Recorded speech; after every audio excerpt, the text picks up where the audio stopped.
Hey guys, it's Josh here from the Final Whistle Pod. Today we just got a video today, not a full pod. Jerry's on vacation, so it's just going to be me for the video. But today we're going to be talking about Manchester United, my club, their stellar transfer window in my opinion, and how it could get even better. So let's dive into it. The first player we're going to be talking about is Joshua Zirkzee, the first player Manchester United signed this window. So, now we're on his FBref page. As you can see, top 11% in the world for successful take-ons. This whole creative area, carrying the ball, passing the ball, he's very green. Progressive passes, he's top 17% in the world against forwards, which is a very strong number. Some Italian media outlets have even compared him to Ronaldinho, which I know is a crazy comparison. But it's because of those skills he can bring in the second phase of play. When he drops into midfield, doesn't have to pass and run off a player. He can literally carry the ball by himself. He'll do a couple of skills and feints on the way. It's really beautiful to watch, to be honest. Obviously, in the XG department, it does not look great, but he did finish the Serie A season with 11 goals, which isn't a bad return at all for someone who dropped in a lot, played in his wingers, and as you can see, he reaped the benefits of that with him being in the top 23% of forwards for expected assists. And obviously, you can see as well, top 21% in shot creating actions. And at the bottom as well, you can see that he is a pressing monster. One tackle a game, 0.8 blocks a game, 1.17 clearances a game. This is a very encouraging profile. I think it's different than what Rasmus Højlund offers us because Rasmus Højlund is more of a poacher. He doesn't drop in. But I think Zirkzee is even versatile as well. He can play second striker, he can play behind Rasmus, he can play in a wide inverted role. So I think this is a great signing. And not just for himself or for the team, but also for two specific players. And I'm going to say Alejandro Garnacho and Marcus Rashford, especially for Rashford, who was out of form last season, but I feel like if he has a profile like Zirkzee next to him, that can help him a lot, and it'll allow him to get back on form. Obviously, with Marcus Rashford, we've been seeing the pattern is bad season, bad season, and by that pattern, it is time for him to have a good season. So hopefully Zirkzee being able to drop in, bringing the wingers into play, which is one of his strengths, hopefully that'll benefit Marcus Rashford and Alejandro Garnacho. Talking about the deal, it's £36 million. I think that's a great fee for a creative forward like himself. He's only 23 years old.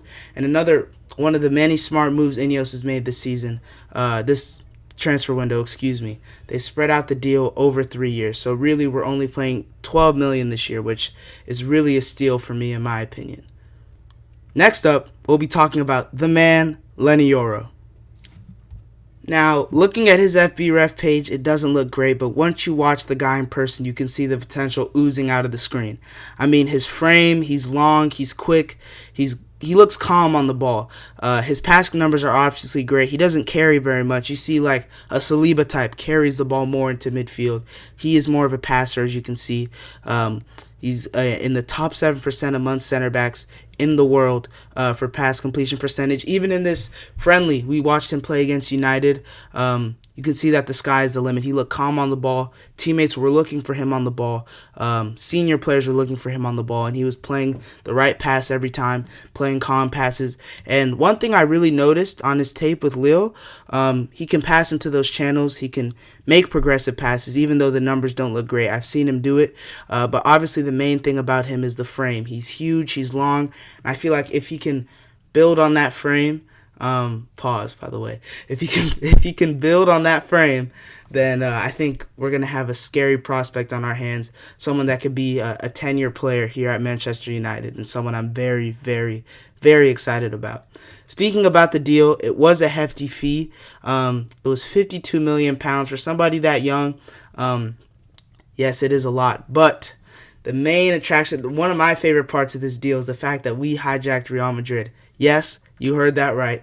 Current day Manchester United hijacked Real Madrid for a deal. I think that's a big deal. It shows that Ineos is not messing around. This is not the Glazers era anymore. But Manchester United is in a new era, and we're willing to spend, but not just spend on signings like Anthony Casemiro is making $300K a week. No. We're making smart signings for the future, signing the right profiles, and not just throwing away money at a name. So that's it for the confirmed moves for Manchester United. And one of the top players that we've been linked to is Manuel Ugarte of PSG, who's a defensive midfielder who is more in the mold of a Joao Palhinha. He's a destroyer. He gets around. He covers ground. As you can see, 99th percentile for tackles, 96th percentile for interceptions. He is a monster in that way. Obviously, you can see his pass completion is very high, but it's because he's usually playing safe passes, sideways passes, because his main weakness is his ability on the ball. Now, apparently, some scouts in this new United regime are not happy about this signing, or not happy about this rumor. They don't think we should go after Manuel Ugarte because his ability on the ball is not strong enough. I think if we had someone who sat more next to him in the double pivot, which I wouldn't like, but we have Kobbie Mainoo, one of the best youngsters in the league. He is a pivot player who likes to go forward, who likes to make his presence known in the box or in the third phase of play, which Ugarte sitting back by himself while Mainoo's trying to push up more, I don't think it would be a great idea. So especially if it was a cheaper fee, 40 million, 50 million, I'm in. I think Ugarte is a great destroyer. Even if he's not a starter all the time, it would be like perfect depth, something that Manchester United hasn't seen in a while. I think 70 million euros is too steep, especially because they're using that 70 million euros to sign our number one transfer target of the summer before PSG got to him, which was João Neves of Benfica. So I think that would be a bad deal for United to make. They're literally going to use our money to buy our number one transfer target, which I just don't think we should do. So unless the price comes down to around 40 to 50 million euros, I think Ugarte is not the right signing for Manchester United. The next player we're talking about is Matthijs de Ligt of Bayern Munich. So now we're at his FB ref page. You can see a lot of green in that top half. He's an amazing passer, passes the ball very well into midfield. And I really don't understand the discourse around Matthijs de Ligt. Some people just don't seem to rate him, and I really don't get why. Obviously, you can see here, he's great on the ball, but he's also a very strong defender. He's physical, as you can see. He wins a good amount of aerial duels, and it's been reported that he wants to reunite with his former Ajax manager, Erik ten Hag. Now, I think it's a great move. United bid, I think first bid, £32 million. Bayern wants 50. So, or around 45 to 50, 40 to 50 in that range. I think we should get the deal done. I don't really think there's a better option on the market right now. I think that is the guy we should go for so we can give Leny Yoro time to develop. And this is a dream option. This is a luxury option. I mean, you look at these numbers. He is a fantastic player. And I think that Manchester United should get the deal done. Hopefully it does get done soon. We're going to quickly speak about Martin Zubimendi. I mean, out of the pivot options, there's one we're going to speak about later that I like. But out of the options we have for Kobbie Mainoo's partner, this guy is my favorite. I mean, you watch him play, especially in that Euros final.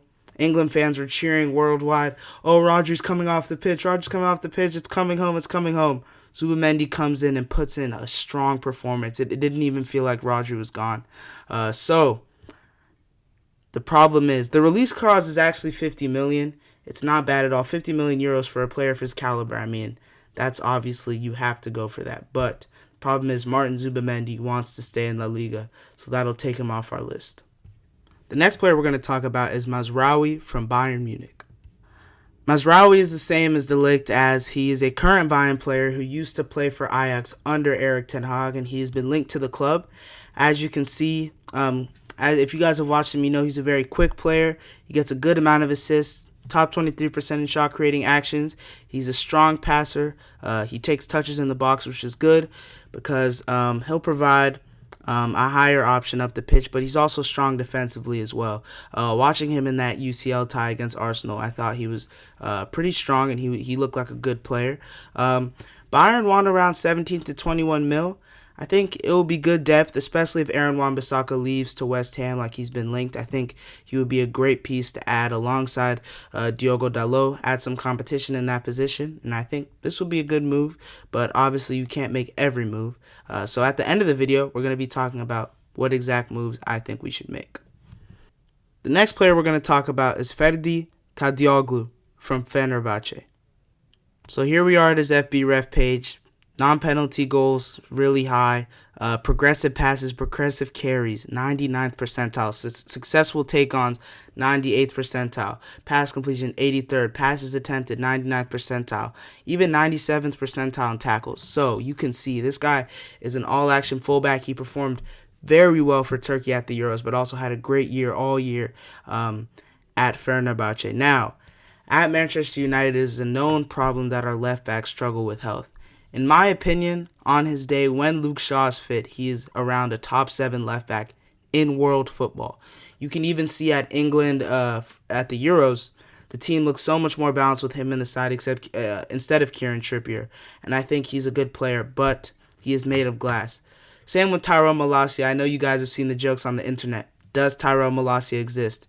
Yes, he does. He's been back in training, but he is still so banged up. He had to stay back, not come here to the U.S. for the preseason tour, and he is working with the medical team in Manchester. Also, quickly, Rashford and Malacia got into a car accident. Glad they're okay, though. But back on track. Left back is a place of injuries for Manchester United. This guy is a great player. I mean, he can add competition. We know what happened whenever Luke Shaw has competition at left back. He turns up. So hopefully that can do that again. But he's also really, really good. You look at these numbers, it's a lot of green. Fenerbahce won around 30 to 35 million pounds. It's a hefty fee, but I think he's a great player. We do need to get a left back in, so we'll see. Is it in our budget? Next, we're going to talk about Youssouf Fofana, my second choice for the pivot alongside Kobbie Mainoo. Now, Youssouf Fofana, I mean, he has some great grades. I think 91st percentile non-penalty XG, 78th percentile in shot creating actions, 82nd percentile non-penalty XG and assisted goals.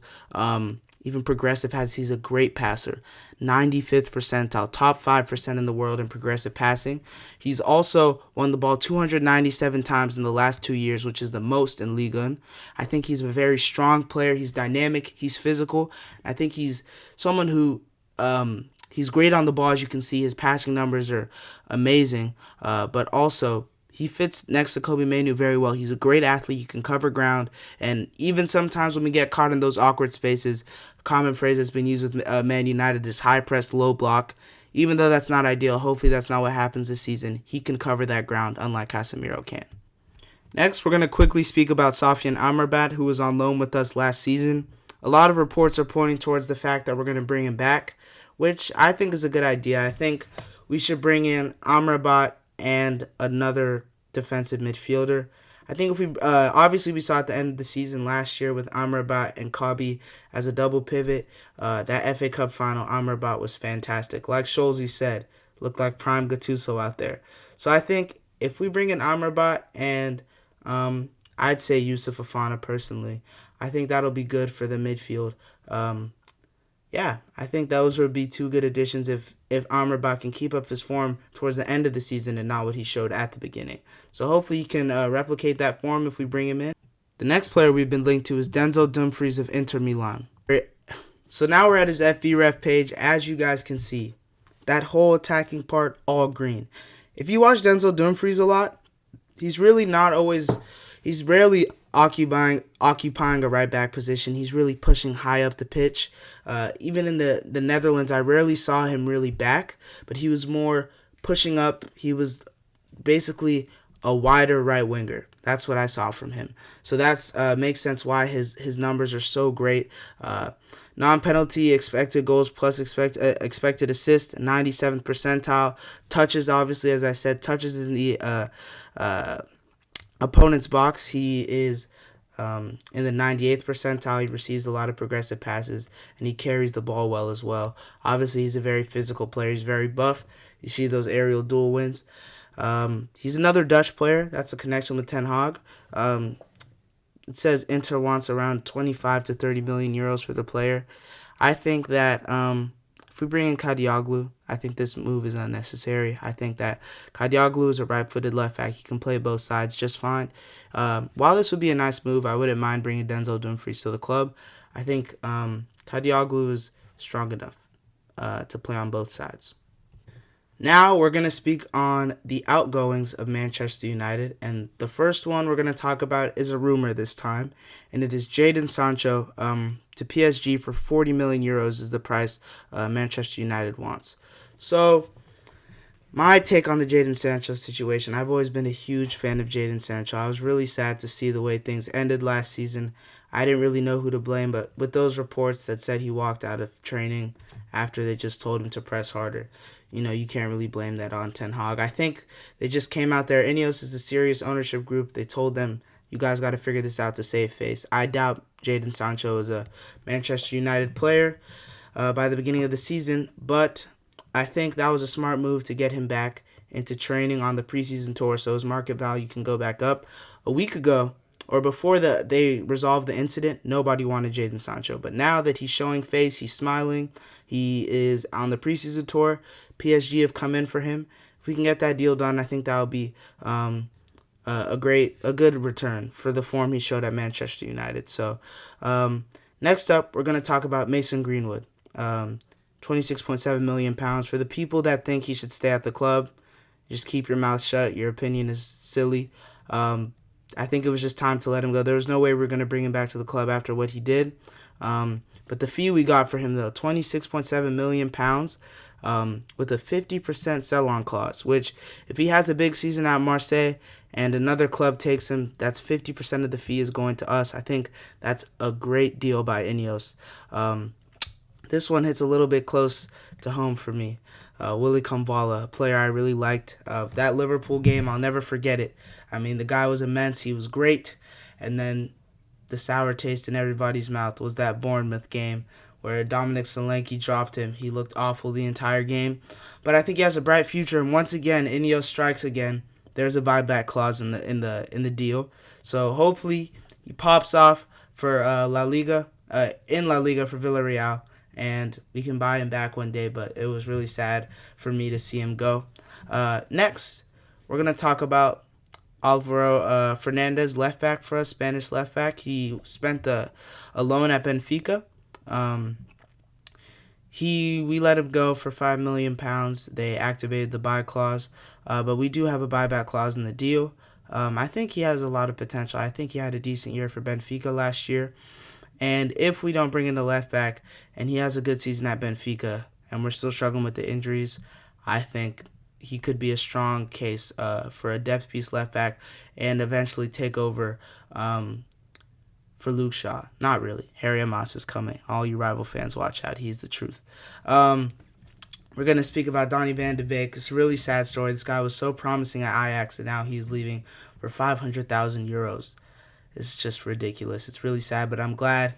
Just try and get your career back on track. Go play first-team football again. I hope that it'll work out for him because we really did ruin his career.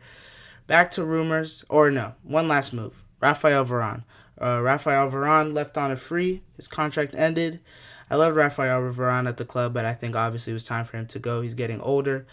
He went to Como on a free. So, next. We're going to talk about Casemiro. I don't think Casemiro's going anywhere.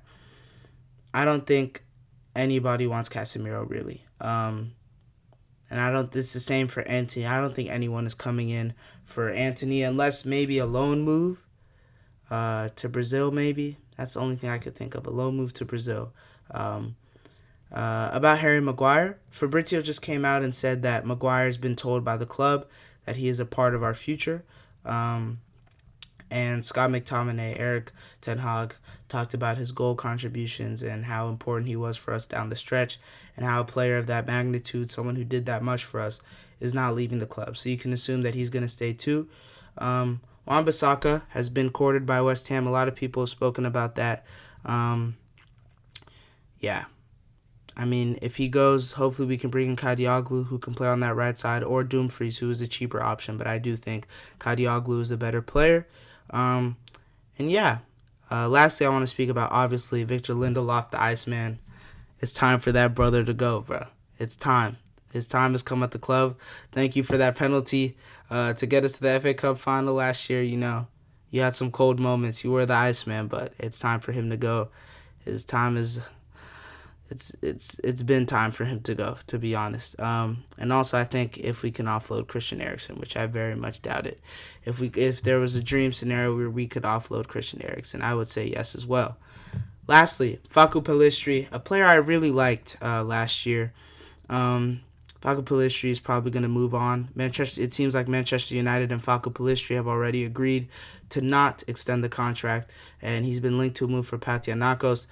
I don't really know how that's going to work. This guy is starting for the Uruguay national team, and it's looking like we're going to get 5 to 10 million pounds for him, which I wish we could get around 15 or something, but I understand he hasn't shown much at a first team level. He played all right for Granada, I think, in La Liga. So yeah. So that'll do it for my Manchester United summer transfer window overview. To conclude, I will say I think we should bring in Youssouf Fofana, Sofyan Amarabat, De Ligt, and if possible, Kadioglu or Mazraoui, one of the two. I think if we bring those guys in, I think that'll be a strong window for United. Yeah. Some other thoughts about United. Hopefully, we're hoping for a strong Amad Diallo season. He's looked very strong in preseason, hoping for Mount to bounce back. Hopefully, this is the season that Manchester United comes back to the top and we don't just come back down to the bottom. We stay there. And Ineos is bringing us back. And our first promotion on the Final Whistle pod is a fight, funny enough. It is a fight between Gonzalo Razon and Jack Power. So, I've been told that tickets are $10. Food will be included. Location is TBD, but y'all should still pop out. I'm sure y'all will know the location in the coming days, whether it's through me or through them. So y'all pop out to the party. You know what I'm saying? Show up. It's going to be lit. So y'all pop out. So we just want to thank you guys so much for all the support we've gotten in these past 2 days. If you like this video, drop a like, subscribe, turn on the notification bell. If there's anything you agreed with or disagreed with, let us know down in the comments. If there's anything you want to see in the future, let us know down in the comments. Follow us on our socials, Instagram, TikTok, Twitter, and we'll see you guys next time.